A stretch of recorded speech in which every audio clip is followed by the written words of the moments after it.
Hi, everyone. This is Candy Johnson. I am your host. This is Real Talk, brought to you by Real Raw Records. Today's topic is clingy bitches. This topic is extremely important for the reason that everybody is familiar with experiencing the behavior of someone being clingy. And we're going to do a broadcast about the clingy men, all right, which I think they still fit in the category of clingy bitches. Shoot, because we had a broadcast previously about mama's bitches, all right. Usually men that are mama's bitches. Or some people call them mama's babies, but I call them mama bitches. The men that are usually clingy are mama bitches, all right. And so I really could include them in this broadcast, all right. But this particular broadcast is gonna be focused on the females. I thought I had made a banner for the Diva talk, because I promised y'all we was gonna start having some Diva talk. And Diva is a terminology that has been distorted to describe females like Beyonce and what's the other girl name? Rihanna and people like that. Even Brandy done turned into a hoe and stuff like that. Halle Berry and stuff like that. Those ain't divas, all right. People that's unable to make a good decision for themselves and how to carry themselves, have respectable character. Well, don't have respectable character. Those aren't divas. When I was growing up, what we considered to be a diva was a woman that had her shit together, all right? And that was from the inside out, from head to toe, you know. What we considered as being divas was a woman that, first of all, wasn't hoish, all right, and had some virtue, you know, and her character stood out because of how she carried herself in the public eye, and as well those who may have known the person personally could attest to the fact that the person was respectable, all right. Nowadays, they're calling anybody with a celebrity status a diva, and that's just so far-fetched. As I've said before, people have just indulged in word abuse, where they just use words that are inappropriate to describe certain things, certain people in situations as well. Let's talk about the clingy bitches, all right? Because this is another word that's been abused, all right? The word clingy. And I know y'all thought I was just gonna really dig in and tear down women who what our society has labeled as clingy. Okay, so but you got me fucked up. I'm not that type of broad. I'm not no join the crowd type of person. I like to evaluate things and then try to make a more fair or reasonable or opinion or evaluation of of what's really going on. All right. And when I come up with my conclusion, is based on more than just what other people say. All right. And whatever how other people view it. Okay. Now that that's out the way, so you know I probably don't have the same opinion of clingy as you do. I'm gonna go into depth explaining why and the specifics of what I consider as being clingy. Okay, because people have a tendency of not being fair. People have a tendency of being one-sided or not thinking about other perspectives, you know, other angles of things. And once they get in their mind, one view, one perspective, they have that tunnel vision, you know, where they can only see their point, you know, they can't see nobody else's point but theirs, right? That's just not a very productive way to look at our world in general, because seems to me from my view of the world in general and our, just our being, is that everything seems to have more than one facet to it. It's kind of like a diamond, you know. You can look at it from different angles and it has a different reflection.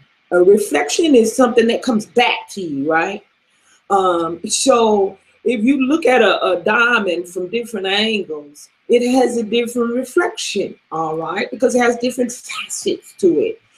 And the more you chip away at a diamond, and in order to chip at a diamond, you have to have some really strong pressure, from what I hear, all right? So that would mean you, in order to apply pressure to something, we're relating that to the way we view things. That means that we're gonna need to dig deep and really consider what's really going on. All right. Now, clingy bitches. You have people that are very clingy in the relationships, and you have people that are very clingy when it comes down to family and things of that nature. For example, we have real clingy mothership, you know, with motherhood, mothers that don't allow their children to experience life in its fullness because they're trying to control everything. Okay, and they don't want the children to be hurt, you know. They don't let their sons be boys because they don't want them to scrape up their knees, you know. And I don't want, no, and I mean they're very anal, and it's so annoying. Okay, so when people are referring to those type of mothers, clingy motherhood, then I can very much so relate to that perspective as being very, you know, being annoying, because it just you get on your nerves when people that overdo stuff in any capacity, in any arena. When people overdo stuff, it's just annoying. It's very annoying, to say the least, you know. The clingy mothers don't allow their children, like I said, to experience life in its fullness. And so what happens is that sometimes the children rebel, and they'll go from one extreme to the other, and that's the effects of the mothers being so clingy. All right. And from what I've seen, either the women that are clingy and the mothers that are clingy to their children, they are doing so as a result of either their mother was clingy, so they just learned that behavior, and perhaps they didn't find it annoying, so they thought it was okay, or that's the way that a mother should be by default or something, and they can they relate that clinginess to love. Okay. However, if you really do love your children, it would be wise, I should say, to love them enough to allow them to be themselves, love them enough to let them experience life in its fullness. All right. Some of these clingy mothers, they tend to screw up their children's relationships. They be all in their business and stuff when they get married, and they won't even let them make decisions on what's best for them in their personal lives, even when they get to be adults. And those are some of the negative effects of being a clingy ass bitch. All right. Now, on the other hand, you have women that are so loving and very affectionate and very attentive to their mates. Okay. Now, I have come across men, because they had clingy mothers, that said, well, I like a woman that's a little clingy, you know. It makes me feel wanted. It makes me feel needed. It makes me feel appreciated. You understand? So I definitely wouldn't generalize and say that a clingy bitch is a bad thing in all cases, because it's not. For some people who lack the affection from their upbringing, they really need that.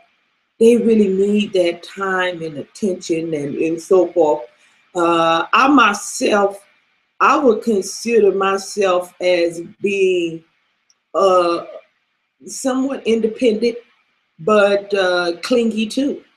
Mainly because I would say that is maybe what other people may view my affection as, being clingy. I really am a very affectionate person. If I care about somebody I'm in a relationship with them, I will make a extra effort to extend my time and attention to that person. And for the most part, all of the men that, and I haven't been with a whole bunch of men, but the men that I have been with, they really appreciate that. So for people to say, oh, I don't like a person doing this, I don't like a person doing that, or being up under me, or calling me, or asking me how I feel and all that, I've heard people say that they dislike that. Okay. But keep in mind, to each his own. Everybody have their own preferences and needs according to what their environment dictates, or what they consider as being good or bad. That's one of those things that you couldn't generalize what's good and what's bad, or what's right or what's wrong, because when it comes down to clinginess, that I think should be determined by whoever's being cleaned up on. So I know I had to make up something right quick, you know. Whoever is being cleaned up on would have to determine that, if they are okay with the clean. They used to have a commercial saying, it don't mean a thing if it ain't got that clang. Do up, do up, do up, do up, do up. You know, and so some people got a traction to someone else that it may appear to others to be clingy, but in order for something to be attracted to something else, it would have to cling to it. I mean, and it would have that appearance just like a magnet to a metal when there's an attraction there. All right, and so I wanted to get into talking about the clingy bitches because people are so opinionated that they will judge another person by their behavior simply because they aren't that way. All right. You know, and you can't do that. That's unfair to the person to try to make other people conform to your opinion of things when it don't even affect you. I think it is not necessary to try to get other people to uh, think a certain way or think the way you think, especially when you don't even have to be involved with them on a continual basis, and whatever they are doing with their own life, it don't affect you in any type of way. To me, that is a big sign of being controlling when people want to control your behaviors, and it may be an aspect that has absolutely nothing to do with them. Now, the flip side of that is if, say, for example, you're not a person of integrity and you always coming to work late and not really completing your task and duties when you're at work. So therefore, your own personal behaviors have an effect on your coworkers. So that if you always late and not completing your task while you're at work, what happens then is the workload falls on other people and they have to pick up the slack for you. Meanwhile, you're still getting paid the same income. And in some cases, some people are getting paid more than the people that have to pick up the slack for them.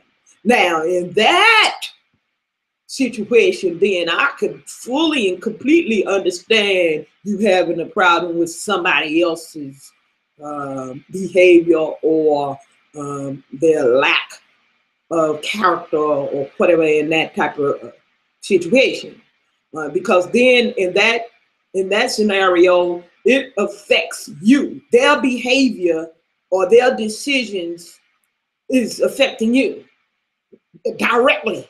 Okay. Sometimes people's decisions affect you indirectly. Okay. Say, for example, a rule or a law is made that keeps you from having the freedom of doing a particular thing simply because somebody else was irresponsible in their behavior. So indirectly, their poor decision making or bad behavior had an effect on you because now you have to conform to a certain rule or law based on somebody else's inability to make good decisions. All right. So I wanted to just clarify that I do understand that yes, what other people do affect you in some circumstances. That's why I said in the circumstances where a person don't have nothing to do with you, it's none of your damn business. You hear online somebody voice their opinion, then you come back and attack them. I've seen people literally attack someone based upon their own personal opinion. Like, and I'm like, what the fuck? Like, get you some damn business. You're not the boss. You know, I've even had people to come to me and tell me what I have to do. What the fuck you mean I have to do? Get the hell out of here. I've had it Christians say, well, if you're reading the Bible, you have to do this. You can't take part of it and use and accept part of it and don't accept the rest. I'll cuss somebody out, but I'll cuss them out quick. Don't tell me what I have to do. You ain't the boss of me.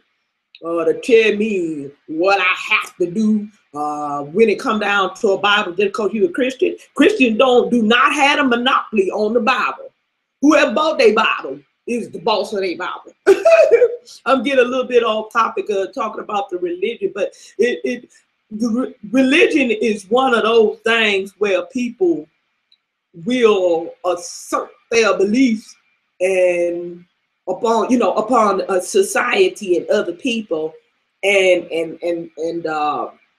that I was already talking about how people will try to make others conform to their belief systems, and that's one of those. That's a big example of that type of behavior. People also do it in politics, which to me, politics and religion is the same.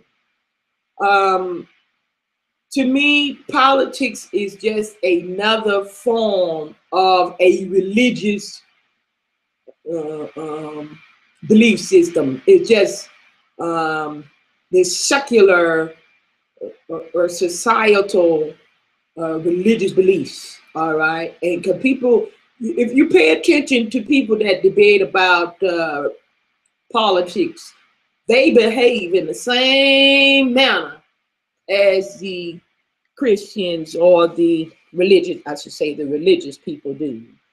When they are arguing back and forth about rules and regulations and what should be and what shouldn't be, it's the same thing. Just pay attention. Meantime, in between time, as always, I say, keep it real or take your ass back to fantasy land.